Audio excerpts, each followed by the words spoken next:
सिद्धेभ्यः एष सुरासुरमणुसिन्धवन्दितं दोदगादिकं ममलं प्रणमामि वर्धमानं तीर्थं धम्मस्कर्तारं शेषे पुण्यतीर्थहरि ससौवसिद्धे विशुद्धस्वभावे समरेयणानदंस चरित तव वीर्यायारे ते सौवे समगं पतेगमेव पतेगं वन्दामि अवर्तन्ते अर्हन्ते मानुषे खेते इच्छा अर्हन्ताणं सेधाणं तरणमो गणहराणम् अज्जावैवगाणं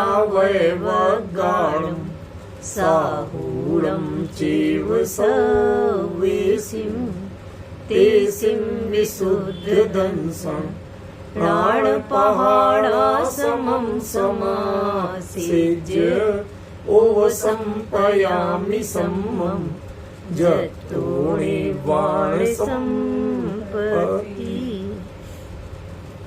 प्रवचन सार प्रमाण ज्ञान तत्व प्रज्ञापन महाधिकार गाथा 45 पृष्ठ 78। पूर्ण फला अर्हन्ता तेसिं किरिया पुनो हि योदय्या मोहादिः विरह्या तम्हा साखायि गतिमदा। अर्हंता पूर्ण फला, अर्हंत भगवान तीर्थंकर देव पूर्ण के फल वाले हैं।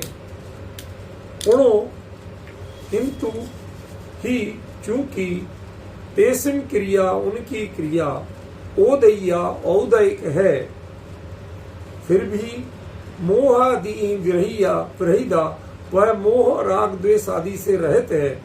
तम्मा इस कारण से सा वह क्रिया जिसे औदयिक कहा था वह क्रिया खाइग छायक है ती ऐसा मदा मानी गई। ये शब्दार्थ हुआ।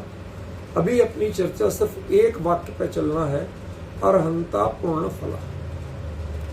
कल चर्चा शुरू की थी, कुछ कारण रहा नहीं चल पाई, कोई बात नहीं। आज हम उस चर्चा को पुनः लेते हैं। पहले एक शब्द जानिए, पुण्य।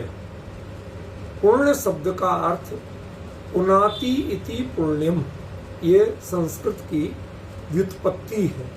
पुनाति माने पवित्र करना, किसी को पवित्र करना। जैसे हम कोई अमृत स्नान आदि करते, विधान वगैरह के पहले अपने आप को कपड़े धो के पवित्र करते, पूजा के करते, बर्तन भी पूजा के मांज के साफ करके फिर तुरंत जल डाल के धो के पोंछ के करते।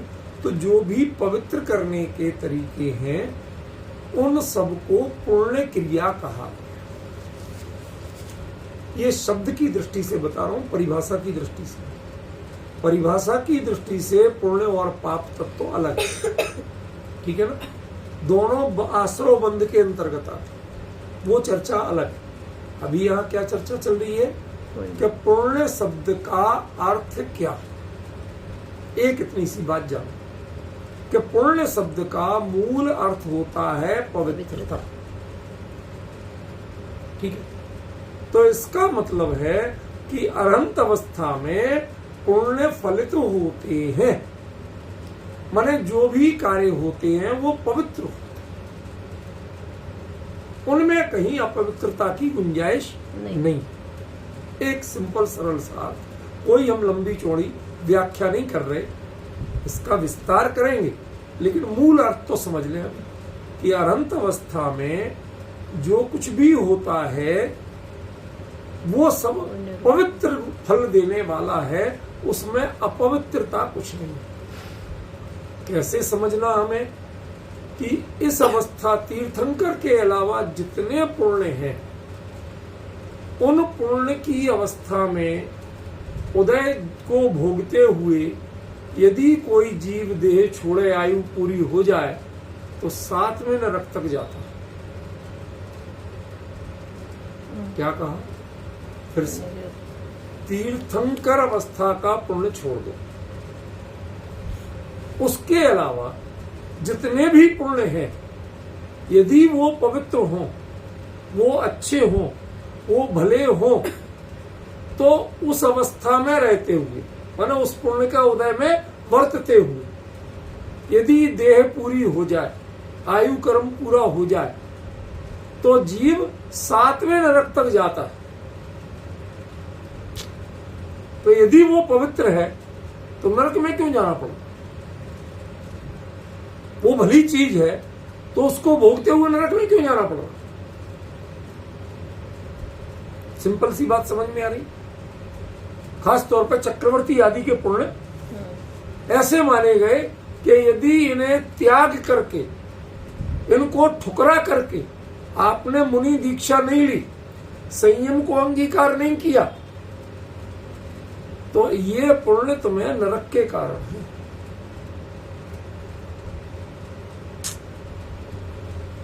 तो यदि ये पुण्य, इसका मतलब वो पुण्य कहां हुए? यदि वो पुण्य होते तो उनमें रहते हुए, उनका उदय वर्तते हुए तुम्हारा जीवन पवित्र होना चाहिए था। जैसे कोई कहे कि मैं गंगा के पानी से मैला हो गया, तो दुनिया तो कहती भाई गंगा का जल छिड़क दो तो पवित्र हो जाए, और तू गंगा के पानी से मैला हो गया, तो इसका मतलब या तो वो पानी गड़बड़ है, वो गंगा का नहीं है, और या ये मान्यता गलत है कि गंगा के पानी छिड़कने से पवित्र होते। दो में से एक कुछ हो, इसके अलावा और क्या विकल्प? बात तो यही है ना, गंगा के पानी में डूबने से या भीगने से मैं अपवित्र हो गया, मैला हो गया, तो छूटते ही लोग क्या कहेंगे बताइए? कि भाई या तो वो गंगा का पानी नहीं था, तू धोखे में किसी नाले वाले में डूब आया, तो इसलिए हो गया, वो था ही नहीं गंगा का पानी। और या ये जो मान्यता है कि गंगा के पानी से पवित्र होते हैं, फिर ये मान्यता गड़बड़ है, ये सिद्धांत गड़बड़। तो पुण्य का अर्थ पवित्रता होता है, और उस पुण्य में वर्तते हुए मेरे को 7वें नरक जाना पड़े, उसके कारण, वो कारण कहा जाता बाकायदा। अब पढ़िए कर्णान योग में कि चक्रवर्ती आदि के पुण्य में वर्तते हुए, रमते हुए यदि आयु कर्म पूरा हो जाए, उसको समय रहते आपने नहीं छोड़ा, तो इतना खतरनाक है कि आपको 7वें नरक तक जाना पड़ सकता, और उसमें वो कारण कहलाएगा बाका। हम तो पुण्य को बहुत अच्छा समझते थे, और यहां इतनी दुर्दशा करा रहा है। अब इसके लेवल अलग लगाएंगे, पहले लेवल की बात चल रही है। आचार्य कहते हैं, इसीलिए तो मैंने कहा कि अरहंता पुण्य फला, पुण्य के फल अरहंत नहीं है, अरहंत के पुण्य पुण्य रूप में फलित होते हैं, बाकी के तो जितने पुण्य हैं वो खरेखर पाप रूप में फलित होते हैं। चक्रवर्ती के लिए 9 निधि 14 रत्न मिले, परिग्रह क्या परिग्रह? परिग्रह। चक्रवर्ती परिग्रही होता है, उनके पाने से क्या परिग्रही होता है? परिग्रह। और तीर्थंकर के तीर्थंकर नामकरण पुण्य के उदय से ऐसा दिव्य समो शरण बनता है, स्वर्ण आदि की तो दीवारें, और उसमें बेशकीमती रत्न लगे। दुनिया में इतना उत्कृष्ट अरेंजमेंट कहीं नहीं मिल सकता जितना अच्छा वहां होता। समझिए, जिस चौथे काल में कभी कल्प वृक्ष नहीं होते, उसमें कल्प वृक्ष मिल जाते। बताओ, होते हैं चौथे काल में कल्प वृक्ष, लेकिन तीर्थंकर के समोसण में होते कि नहीं होते? लेकिन वो परिग्रह नहीं कहलाते। उनमें जो रमे वो जीव परिग्रही हो सकता है, लेकिन उनके कारण तीर्थंकर परिग्रही नहीं हो। चक्रवर्ती के 9 निधि 14 रत्न हो तो चक्रवर्ती परिग्रही होता है। उनको त्यागे बिना परिग्रह ही नहीं होता। और तीर्थंकर के तीर्थंकर नाम कर्म पुण्य के उदय से सब हो रहा तो भी परिग्रह ही नहीं। अब पहली बार समझ में आया कि पुण्य किसे कहते हैं, कि जो आपकी पवित्रता को खंडित ना कर सके, मलिन ना कर सके, उसका नाम पुण्य है। बाकी तो खाली उदय है, समझ गए? बाकी तो बंध का उदय है, कर्म का उदय है। उसे आचार्य कहते वो पुण्य है ही नहीं, वो पुण्य का फल है ही नहीं।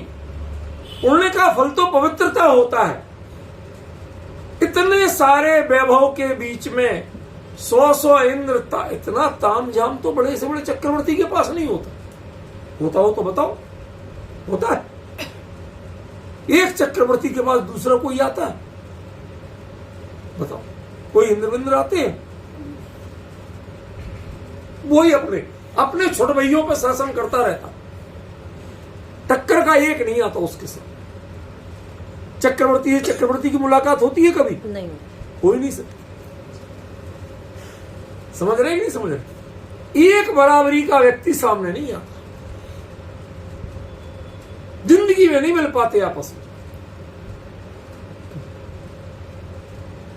और तीर्थंकर के संवत्सर में 100 इंद्र, एक से एक धुरंधर, सारे मिलते हैं। इतना बड़ा जमावड़ा। कई बार ये भी तो होता है ना कि आपकी सभा में कितने कितने पैसे वाले, कितने पद वाले बैठे लोग, मत तो गर्व से कहते, अरे बड़े बड़े डॉक्टर इंजीनियर बैठते हैं हमारे यहाँ। इस पे भी कुछ ना कुछ नंबर बना लेते वो अपने, इसमें अपने पुण्य का उदय मान लेते, गर्व कर लेते। अरे देखो, आई एम समथिंग, मैं भी कुछ हूं, एरा गैरा समझ रखा है क्या? और वहां यदि इसको हम समझें तो जितना जमावड़ा तीर्थंकर के पास होता है, 3 लोक का कोई दूसरा जीव नहीं है जिसके पास इतना जमावड़ा हो। सारे जितने बड़े से बड़े पुण्यशाली हैं, जितने बड़े से बड़े धुरंधर हैं, सब के सब वहां जाके हाथ जोड़ के बैठे। पर उनके कारण भी तीर्थंकर परिग्रही नहीं बनते। परिग्रही, हाँ, धन धान्य दासी दास, ये सब सजीव और अजीव दोनों परिग्रह हैं भाई। अकेले अचित्त ही परिग्रह थोड़ी होता, सचित्त भी तो परिग्रह है बराबर। उनके कारण वो परिग्रही नहीं होते। संसार का कोई भी जीव हो, वो इनके कारण परिग्रह क्यों? क्योंकि उसके परिणाम में इससे कुछ ना कुछ फर्क पड़ता है। और तीर्थंकर के सामने 100 इंद्र नमस्कार करें और चाहे बाय काट कर जाए तो भी फर्क पड़ेगा नहीं। ओ निजानंद रसलीन, सब कुछ हो रहा है। अरे और तो और लोकालोक ज्ञान में झलक रहा है, उससे भी वो अप्रभावित रहते, वो उसको भी भाव नहीं देते। समझ रहे? इतना सब होते हुए भी जो तीर्थंकर देव हैं, वो अपने परिणामों को रंच मात्र भी प्रभावित नहीं होने देते। उनके परिणाम रंच मात्र भी उससे प्रभावित नहीं होते। वो पवित्र के पवित्र बने रहते हैं। इसलिए हम कहते हैं कि ये है पुण्य का फल। संसारियों के पुण्य का फल अपवित्र होता है और तीर्थंकरों के पुण्य का फल पवित्र होता है। वो स्वयं पवित्र है और उसके उदय में जो जो बहता है वो पवित्र हो जाता है। इस गंगा की बाढ़ में कोई बह जाए तो जान के लाले पड़ जाए। पल में पड़ेंगे कि नहीं पड़ेंगे? गंगा की बाढ़ में बह जाए तो भगवान बचेगा कि नहीं? और वहां जो उनके पुण्य की बाढ़ में जो पूर्व में जो बह जाए, अपने अमृतचंद्र लिखते हैं ना, मज्जंतु निर्भर ममी सममेव लोका, लिखते कि नहीं लिखते? समय सार कलश से बिल्कुल पूर्व बह रहा है, बाढ़ आई हुई है, आओ सब इसमें नहाओ। डूबेंगे नहीं, कि जितने डूबोगे उतने ही उतरोगे। यहां तो कहते हैं जिन खोजा तिन पाइया गहरे पानी पेट, मैं बपुरा बूढ़न डरा रहा किनारे बैठ, और जे बूढ़े ते तर गए। कबीर लिखता है जे बूढ़े जो डूबे वो तो तर गए, और जो किनारे बैठे रहे वो डूब गए। ये जिनवाणी है, ये तत्व ज्ञान की गंगा है। इसमें जो डूब गए, जितने डूबे वो सब तर गए, और जो इसमें नहीं डूब पाए, डर के किनारे बैठ के मनोरंजन कर रहे हैं, दुनिया को सुना रहे हैं, खेल कर रहे हैं, वो सबके सब डूब गए। ये पुराने पुण्य के उदय को जो भोग रहे हैं वो तृप्त हैं। हाँ भाई साहब, देखा हमारी कितनी इज्जत है, हमारा कितना पैसा है, हमारे पास कितने, ये सब समझ लेना कि दो कोड़ी के हो रहे हैं। क्यों? जो कुछ था सब यहीं फूक के जा रहे हैं, अब पल्ले में बचना कुछ नहीं। क्योंकि ऐसे पुण्य के उदय में तीर्थंकर के अलावा जो पुण्य का उदय होता है उसमें जो मग्न होता है वो गारंटी से उसके बदले में पाप बांधता है, पुण्य के बदले में पुण्य नहीं बांधता।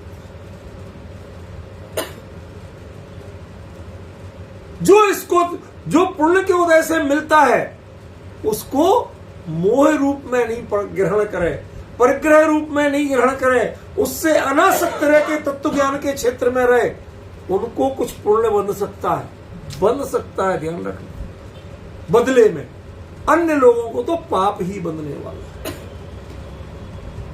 विरले जीव हो जिनके लिए स्वास्थ्य ठीक है तो सुबह जाके टाइम से उठ के देव दर्शन, प्रक्षाल पूजन, स्वाध्याय के भाव, और किसी को भरपूर अनुकूलता है, कब तक 9 बजे तक तो सोते हैं आराम से, कौन नींद खराब करे, फिर बुरी चाय पीते। चाय अच्छी तो होती नहीं, युगल जी भले ही कहते थे, बाकी है सारे लोग तो कहते हैं कि बुरी है, बैड टी। आप कहते ना बैड टी, तो बुरी हुई, अच्छी कहां से हुई? वो करते हैं और उसके बाद अपने आप को पूर्णशाली मानते। समझ में? भगवान के तरफ बुलाएगी समाज, कभी मंच में बैठना होगा तो चले जाएंगे। इज्जतदार आदमी है, पूर्णशाली है, 4 पंच आएंगे लिवाने जब जाएंगे मंदिर, नहीं तो कौन जाए? तो बुलाने नहीं आए हो, हम चले गए। तुझे भगवान के घर से भी बुलावा चाहिए। जिस दिन आ गया उस दिन पछताएगा, दुनिया की भाषा में। समझ गए ना? इसलिए चक्करों में मत रहना, बड़ी चोट खाओगे। तीर्थंकर, अब लेवल 2 शुरू हो रहा, थोड़ा ये संकेत कर देता हूं ताकि आप पिछली बातों से नहीं जोड़े, अगली बात अलग। तीर्थंकर परमात्मा, उनके उदय जो है तीर्थंकर प्रकृति, वो उदय भी ऐसा है कि अपवित्र से अपवित्र वस्तु पवित्र हो गई। ये पूरे कहने की बातें नहीं है, यथार्थ की बात कर रहा हूं। बताओ, देह से असुचि भावना जितनी भाते हो उसमें केंद्र किसको रखते हो? बहुदेह मैली, इसी को तो करते हो कि नहीं करते? करते ना। पल रुधिर राधे मल थैली, कस वसादी ते मैली, नव द्वार बाहे घिनकारी, अस देह करे के में यारी। तो बताओ, ये देह तीर्थंकर परमात्मा के है और फिर पवित्र है क्या? पवित्र ही और बता दो साथ।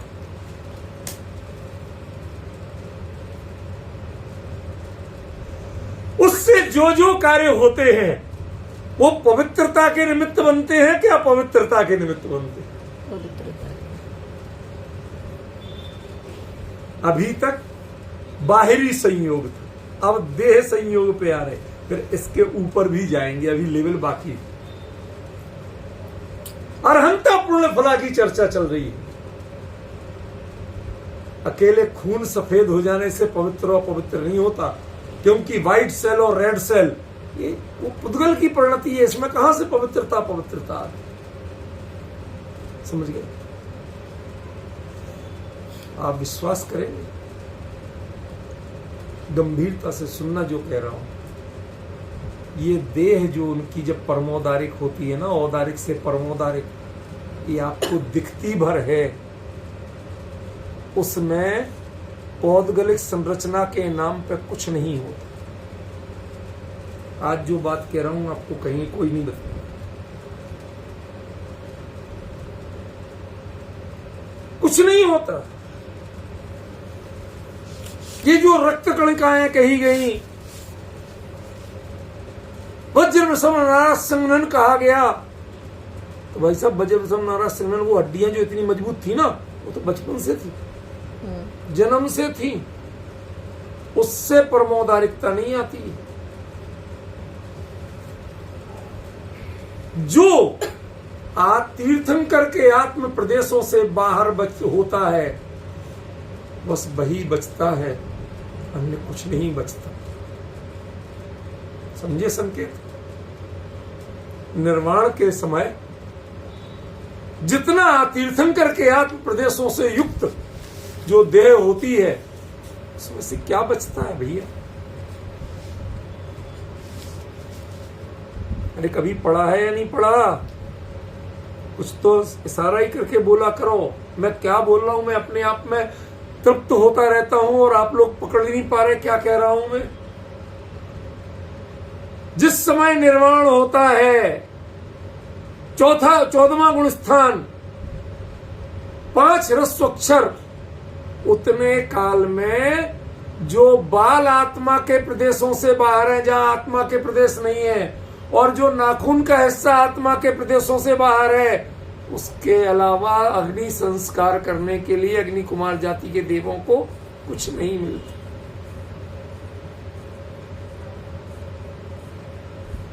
समझे रहस्य? औदारिक और परमोदारिक क्या होता है, जिससे आप समझ सकें पवित्रता को, अंतर्मुख वृत्ति को। वो आपको सब दिखता है, बाकी होता है या नहीं होता है कौन प्रमाणित करे? कौन जाने? ये देह जब अशुचि है तो वो अपने अशुचिता के काम, अशुचिता का रूप कभी तो बताए। आप नहा लेते हो, वो जल अपवित्र हो जाता है, और तीर्थंकर की प्रतिमा पर भी पड़ जाए तो हमें माथे पे वंदन करने योग्य पवित्र। ऐसा हमें समझ में नहीं आ रहा क्या है ये। अरहंता पूर्ण फला है ये। वो इतना पवित्र पुण्य है, वो आपके जीवन को इतना पवित्र कर देने वाला है, आपके संयोग तक को इतना पवित्र कर देने वाला है, संयोग में रहने वाली देह को, कि उसमें ढूंढ के देखो तो कहीं अपवित्रता, काहे का खून और काहे की चमड़ी और काहे की हड्डी, ये चीजें कभी पवित्र हुई हैं? है इनमें कोई योग्यता पवित्र होने की? इसलिए मैं कह रहा हूं, पहले समव शरण में कुछ और बताया था, आज तीर्थंकर का कुछ और रूप बता रहा हूं। आपको सब दिखता है, लेकिन असल में जिन ढांचे पे हम शरीर कहते हैं, देह कहते हैं, जिस ढांचे को, जिसको औदारिक से परमोदारिक होना कह रहे हैं, वो आपकी व्याख्याएं हमें समझ में कम आती। ये हमारी भक्ति के भावों से और तीर्थंकर प्रकृति के उदय से वह दिव्य रूप दिखता तो है, लेकिन देह नाम की कोई चीज वहां होती है, मुझे भरोसा नहीं। यदि होती है तो मोक्ष में तो आत्मा जाती है, ये शरीर कहां जाता है? ये परमोदारिक शरीर कहां जाता? कौन ले जाता उसे? सारे देव चारों ओर घेर के खड़े होते हैं उस समय, सारे इंद्र चारों ओर घेर के खड़े होते हैं। यदि हड्डी हो तो एक टुकड़ा तो बचना चाहिए।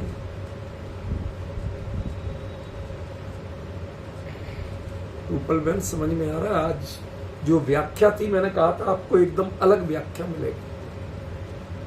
और अभी ये तो मात्र सेकंड लेवल है, थर्ड लेवल पूर्ण फल, अरहंता पूर्ण फला का क्या होगा आपको सोच सकते। शांति से विचार करिए, मेरी धारा को तोड़िए मत। जितने एकाग्रचित्त हो के आप सुनेंगे उतना उसका मर्म आएगा।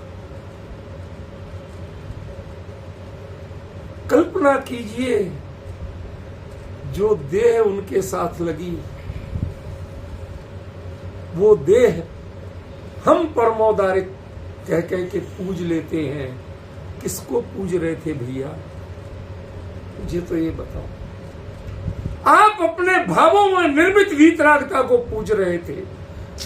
उनका जो रंग, जो आकार आपने मान लिया, जिस रूप में देखना चाहा वैसे देखा।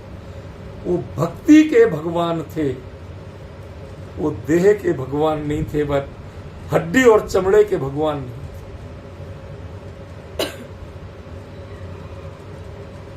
भक्तों के हृदय का जो भक्ति का भाव है, जो बहुमान का भाव है, आपको ध्यान होगा जब भक्तियों पे चर्चा की थी तब भक्ति का क्या क्या स्वरूप बताया।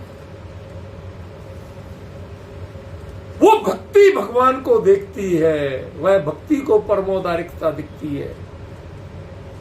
उसमें यदि देह है तो परम पवित्र कैसे हो जाए? हड्डी को कौन सी गंगा में धो के पवित्र हो जाए? चमड़े को कौन सी गंगा में धो के पवित्र हो जाए? और रक्त और मांस को तो क्षीर सागर में भी धुलाओ तो भी पवित्र हो जाए।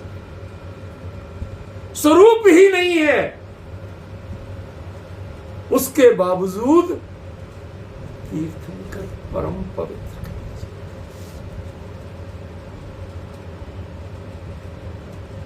और तो और क्या कहूं, विजय जी जरा ध्यान से सुनिए क्या कह रहा हूं। जो इनके सीधे आत्म प्रदेश के संयोग में नहीं था, ऐसे बाल और नख, उनका भी जब अग्नि कुमार जाति के देव संस्कार करते हैं तो हमारे यहाँ मुर्दे की राख वह घर में लाने योग्य नहीं मानी जाती कि मानी जाती? छुए तो वहीं नहा के आना भाई, घर में मत घुसाना। नहीं हो तो दरवाजे पे 4 बाल्टियां भर के रखते हैं। लेडीज कहती है ऐसा कपड़े वही उतार, कोई परमाणु अंदर मत ले आना। और जब तीर्थंकर का मोक्ष कल्याणक बनता है तो वो माथे पे लगाने के लिए तरसते।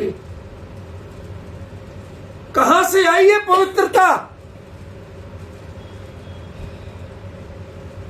ये अरहंता पूर्ण फला की पवित्रता है, ये देह, नाखून और बाल की पवित्रता है।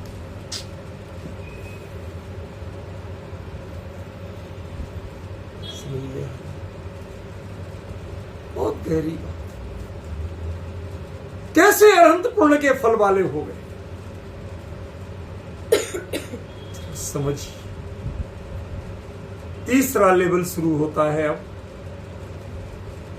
संसार के जीव क्या क्या भाव नहीं बांधते हैं ये तो बताओ।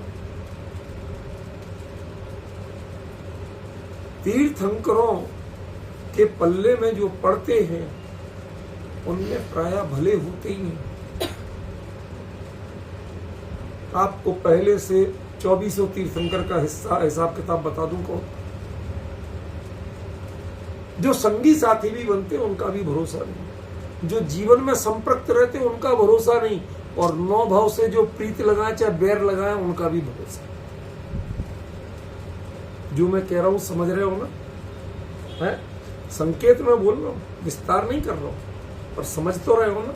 आदिनाथ स्वामी के साथ 4 या 4,500 दीक्षा ली थी, एक का भी ठिकाना पड़ा था,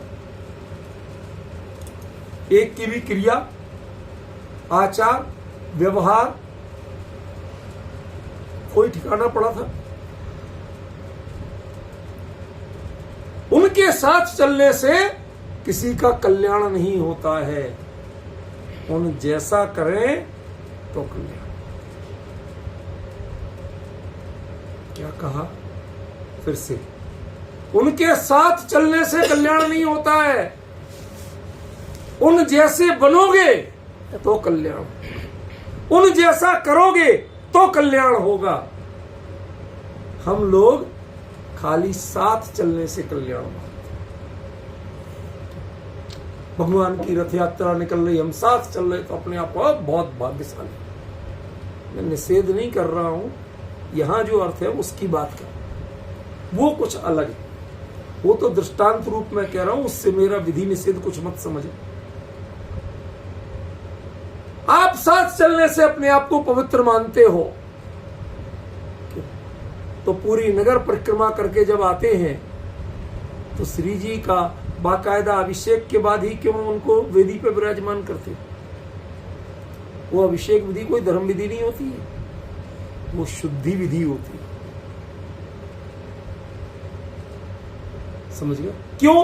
पूरे गांव में घूम के आए, कोई एयर टाइट उसमें बंद नहीं थे, अनेक प्रकार के परमाणु पड़े होंगे। समझ गए? इतने लोग बैठे, किस किस की इतनी भीड़ में किस किस की सांसें लगी, क्या क्या नहीं हुआ।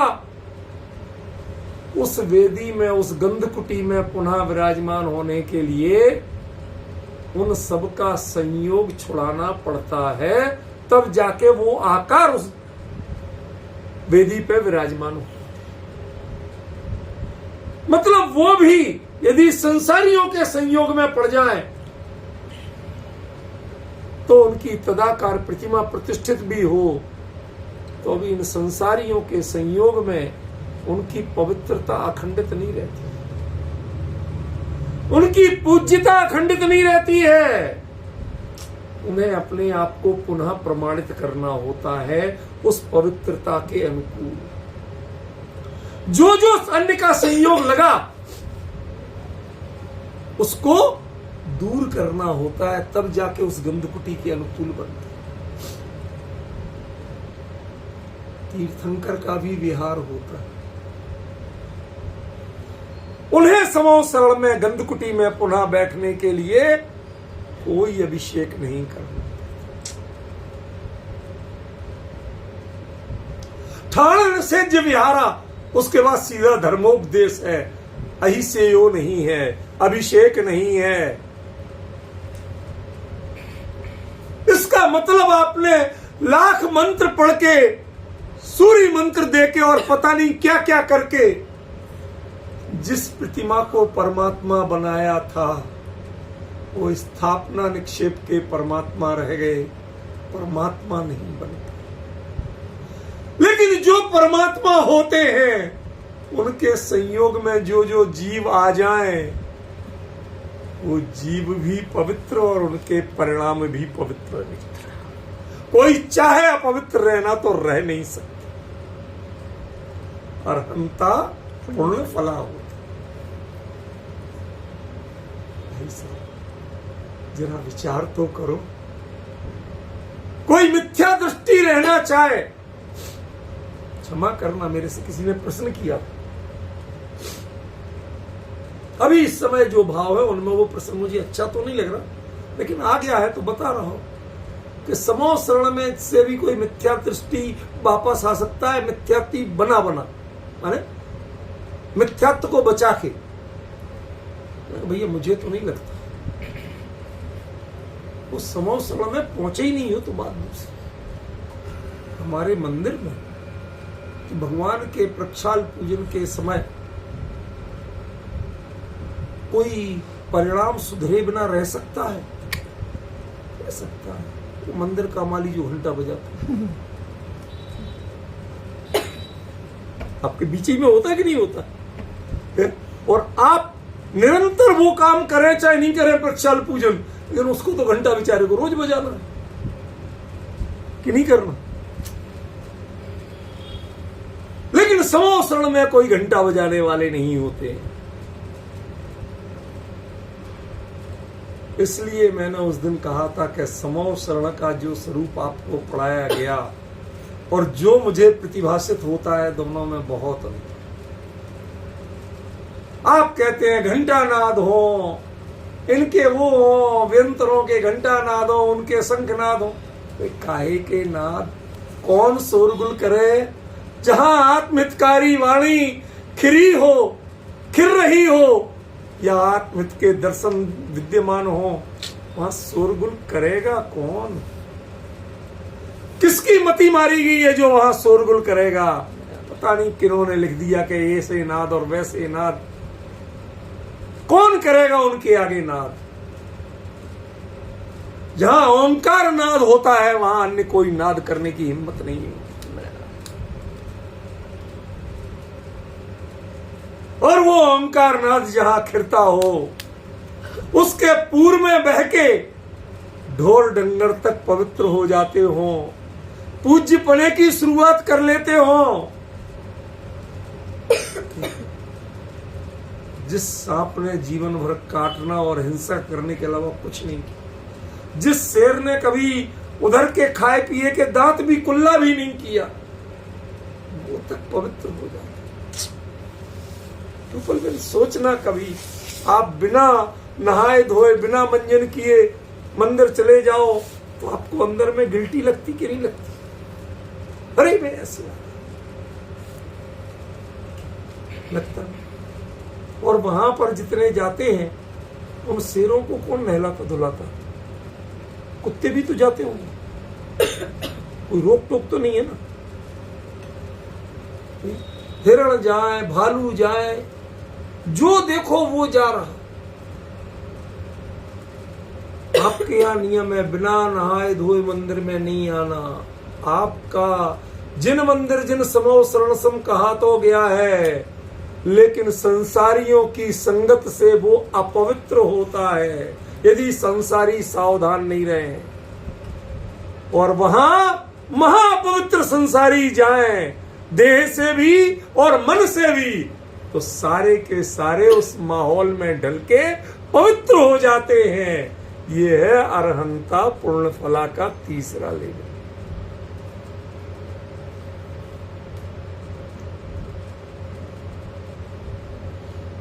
चौथा लेवल चलेगा।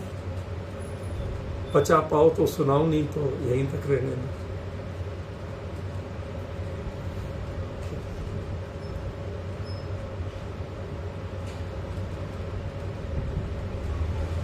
बहुदेह मैली सुगुण थैली, सोच गुण साधूल है। ये जो पंक्तियां हैं ना, ये पंक्तियां संसारी जीवों के बीच के लिए है। हम अपने से कंपेयर कर रहे हैं क्या?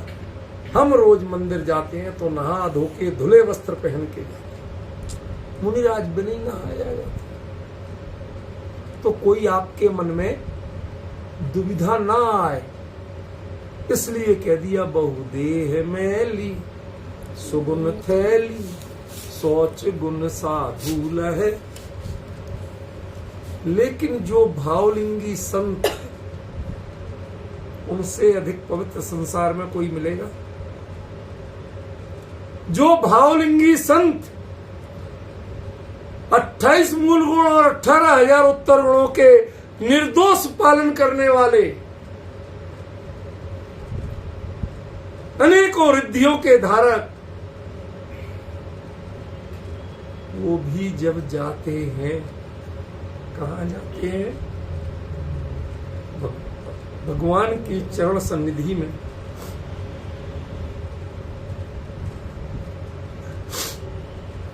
जाते हैं और वहां जाके इतने पवित्र होके जाते हैं, लेकिन जो अपवित्रता उन्हें दिख नहीं पाती थी या उनसे हट नहीं पाती थी, एक कसाय चौकड़ी तो बची थी ना, कई कर्म तो बचे थे ना, वेद आदि ये सब बचे थे ना। कहते वहां जाते हैं, केवली का पाद मूल, भगवान कुछ नहीं दे रहे, कुछ नहीं बोल रहे, लेकिन पवित्रता की पराकाष्ठा देखो, कुंद कुंद जैसे वहां जाके छायक सम्यक दृष्टि होते हैं। और कई मुनिराज जो उस क्षेत्र के थे वो वहां जाकर के छपक श्रेणी आरोहण करके अरंत बन जाते हैं। अरे अरंत तो अरंत उनके देखते देखते सिद्ध।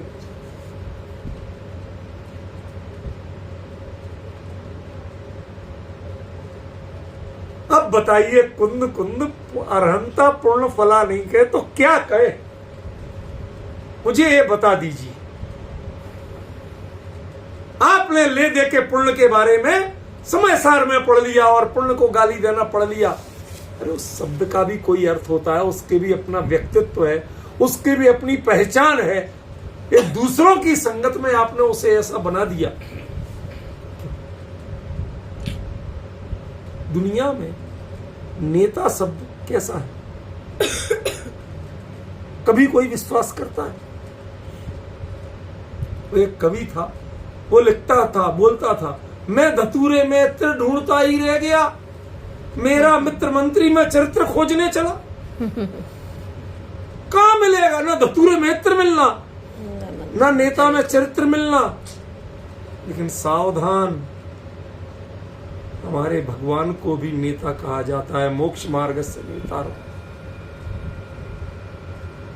इसलिए नेता शब्द पवित्र नहीं हो गया। जिन्होंने खोटे लोगों ने नेता नाम रख लिया, इसलिए अपवित्र कहलाने लगा। हमारी दृष्टि में, हमारी समझ में अपवित्र हुआ है, वह शब्द अपवित्र है। तीर्थंकर के अलावा जितना पुण्य है, अरहंत की अवस्था के पहले का जितना पुण्य उदय में आता है, वो सब पतन का कारण बन सकता है। बनेगा ही बनेगा, ऐसा नहीं कहते, बन सकता है। 99% बनता ही है। इस अपेक्षा वो पुण्य बंध का कारण है। पुण्य को भी जो पाप कहे वही ज्ञानी है। ये सब वाक्य कुंद कुंद जैसे आचार्यों ने ही कहे। इसी प्रवचन सार में भी आगे आने वाला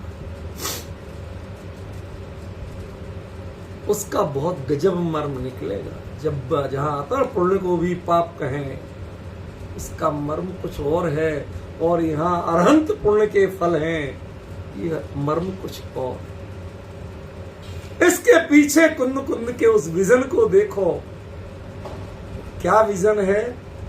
कहा तो हम जैसे भगवान भी उठ रहे, बैठ रहे, चल रहे, विहार कर रहे, फिर बैठ गए, फिर धर्मोपदेश करने लगे। इतना सब हो रहा है, हमें लग रहा कुछ कुछ तो मेरे जैसे ही। तो कुंद कुंद को आपका विजन बदलने के लिए कहना पड़ा अरहंता पूर्ण फला। अरहंत उनका जो कुछ भी प्रतिफलित होता है, स्वयं के संयोग में या अन्य के संयोग में, जो कुछ भी फलित होता है वो पवित्रता के रूप में होता है। वो अपवित्रता के रूप में हो ही नहीं सकता। वो पाप का कारण नहीं बन सकता, वो बंध का कारण नहीं बन सकता। गजब बात, गजब, अद्भुत विषय। चलना आज था, कल चल कैसे जाता, उसकी क्रमबद्ध तो आज की थी। लाख आके बैठ जाओ, लाख कोशिश कर लो, जो काम जब होना है तभी तो होगा, उसके पहले कैसे हो। काम खा में हम दुनिया भर के संकल्प विकल्प करते रहते हैं। हमारे आप लोग जो जुड़े हो ना, इस चीज में अत्यंत सहज रहना सीखो, अत्यंत सहज। क्रमबद्ध के दृढ़ श्रद्धा नहीं रहो। हाँ, ये शंका कभी नहीं करना कि मैं स्वाध्याय से कोई किसी रूप में विरत नहीं हो सकता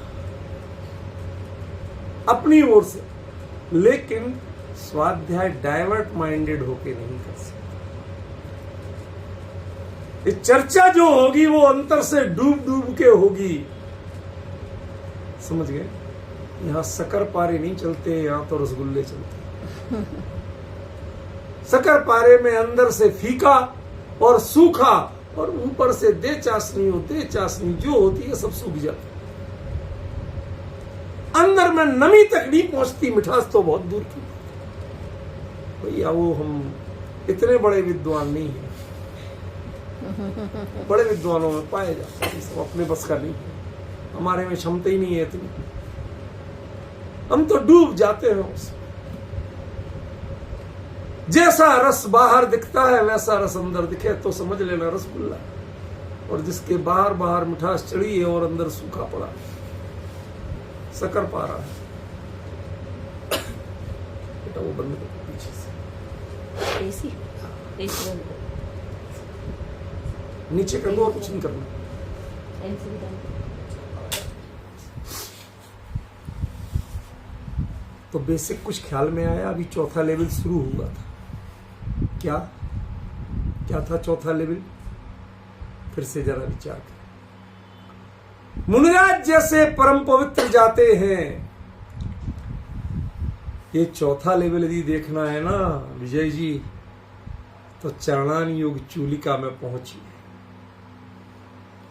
जिन लोगों ने उस समय चरणान योग चूलिका का पूरा मैटर सुना है, पढ़ा है, एक एक दिन अंदर के भावों की विशुद्धि बढ़ती हुई, गजब है कुंद कुंद। अरहंत कैसे नहीं हो गए थे, इतना सब लिख गए, इतना सब बता गए, इतना सब पहचान गए, अद्भुत। आज के लेख में अंत में वो सारा संकेत दिया है मैंने। अभी तो बहुत से ज्ञानियों ने पढ़ा ही नहीं होगा, कहते इतना लंबा लंबा लिख दिया तो कौन पढ़े, कहां तक पढ़े। कोई बात नहीं, जिसको होगी तो पढ़ेगा, नहीं होगी तो नहीं पढ़ेगा। यहां तो हम इसकी ज्यादा परवाह करते हैं।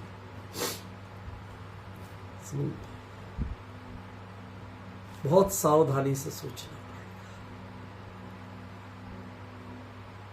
हम द्रव्य के सदुपयोग की बात करते हैं, मैं आपसे समय के सदुपयोग की बात करता हूं।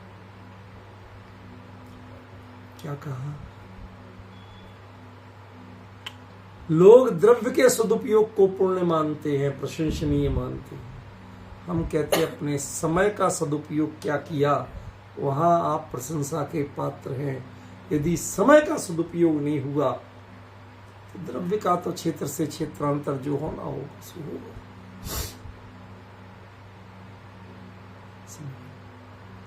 अब जरा सोचिए, गंभीरता में आइए कि एक भावलिंगी मुनिराज भगवान के समोषण में पहुंचे, केवली के पाद को छू तक नहीं सकते, अरहंत तीर्थंकर के पाद को छू तक नहीं सकते, लेकिन उनके पद पे पहुंच सकते। क्या कहा? केवली के पाद को छू नहीं सकते, फिर भी कहते केवली के पादमूल के कारण ही होगी। क्या होता है वो ही बताना, उसको अरहंता पुण्य फला बताना, ये वो चौथा लेवल है मेरा। जिस पाद को छू नहीं सकते, उसके बावजूद उस पाद की क्या महिमा होती है कि उस पद पर पहुंचने लायक हो जाते हैं आप, केवली बनने लायक हो जाते हैं, अरहंत बनने लायक। विजय जी याद है, कर्णान योग का नियम है, छपक श्रेणी केवली के पादमूल में बनती नहीं होती है। छपक श्रेणी तो बंद को तोड़ने वाली चीज है, बनेगी कहां से? एक छायक सम्यक दर्शन और एक छपक श्रेणी, ये दूसरे किसी के उसमें नहीं हो सकते। जिसने स्वयं क्षय करने की विधि नहीं अपनाई हो, उसको देख के किसी को क्षय की बात समझ में आएगी कैसे?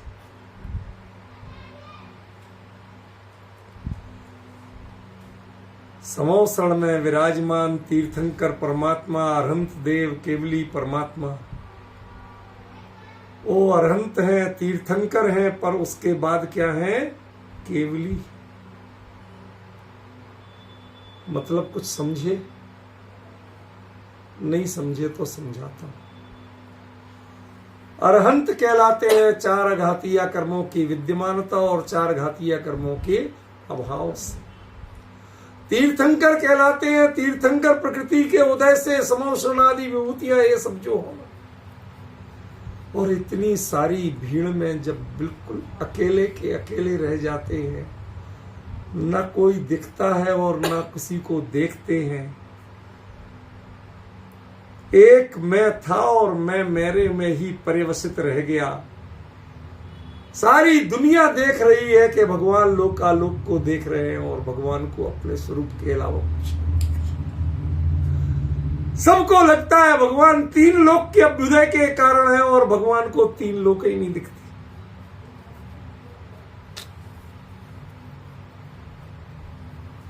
कुछ समझ में आ रहा है?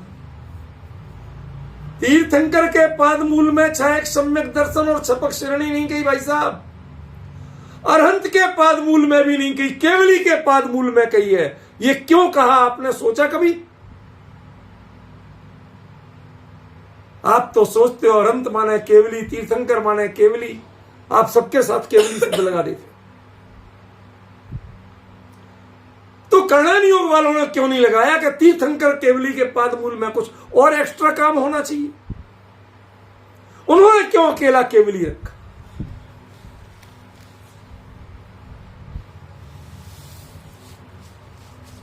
सब कुछ है पर मेरे लिए कुछ नहीं है और मैं किसी में नहीं। मुझे देखने की फुर्सत नहीं है, जानने का भाव नहीं है और उनसे मेरे परिणामों में परिवर्तन भी नहीं है। लोकालोक झलकता है, क्या काम। हम एक स्थिति देखें राग की या द्वेष की तो मन में राग द्वेष होते और उनके बुरी से बुरी दशा और बढ़िया से बढ़िया भोग सब झलकते हैं, लेकिन जाना भी है ऐसा नहीं लगता। यहां तो किसी को बोल दो इमली तो दांतों में कुछ कुछ होने लगता। क्यों भाई साहब? चीज नहीं दिखाई, खाने को नहीं दी, खाने के लिए कहा भी नहीं। रात में कौन चर्चा करे खाने की? खाली शब्द बोला तो दांतों में रस की स्थिति बदल जाती है, मुंह में रस की स्थिति बदल जाती है। होता है कि नहीं? राग द्वेष जिन विषयों से आप परिचित हैं, अनादिकाल से भोगे हैं, उनके शब्द सुन के भी परिणाम कितने बदल जाते हैं। निमित्त नैमित्तिकपना झलकने लगता है, लेकिन जहां जाकर के निमित्त नैमित्तिकपना नहीं झलक के उपादान उपादेयपना झलके, उसका नाम केवली का पादमूल। मीन्स उन चरणों को आजकल लोग लड़ते हैं, झगड़ते हैं, राजनीति करते हैं, बुराइयां तक हो जाती हैं। कब? यदि किसी को भगवान के चरण छूने। भाई साहब हमारे यहाँ प्रक्षाल के समय ही होता, उसके बाद देख लो साहब उन्होंने हमें चरण नहीं छूने दिए थे भगवान, देख लेंगे हम तुम्हें।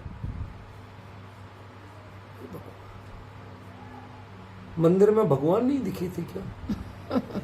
अरे आंख से देखनी है तो भगवान देखो, हमें क्या देखोगे? लेकिन जोर आता है, देख लेंगे हम। क्या परिणतियां हैं भाई साहब, क्या दशाएं और दुर्दशाएं हैं, जरा विचार तो करो। वो मुनिराज केवली के पाद को छू नहीं सकते। वो समकिती जीव छायक सम्यक दर्शन पाने के लिए उनके पाद को छू नहीं सकते। अपने उपादान को इतना जागृत करते हैं कि उनका पद तुम्हारे लिए उपादेय बन जाता। पाद नहीं मिला लेकिन पद मिल गया। क्या कहा? फिर से, पाद नहीं मिला छूने को, पर पूरा का पूरा पद मिल गया।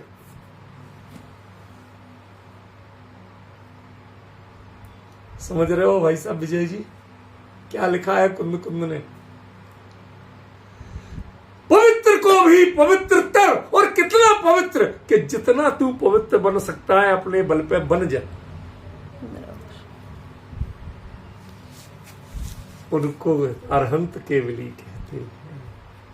उन अरहंतों के पुण्य फलित होते हैं कि जिनके पाद मूल में बैठ के पाद को छुए बिना, स्पर्श किए बिना अंतस की प्रेरणा लेते हैं, अंतर में उतरते हैं और अरहंत से ऊपर सिद्ध भगवान यहीं बैठे रह जाते हैं और उनके भक्त सिद्ध हो जाते हैं।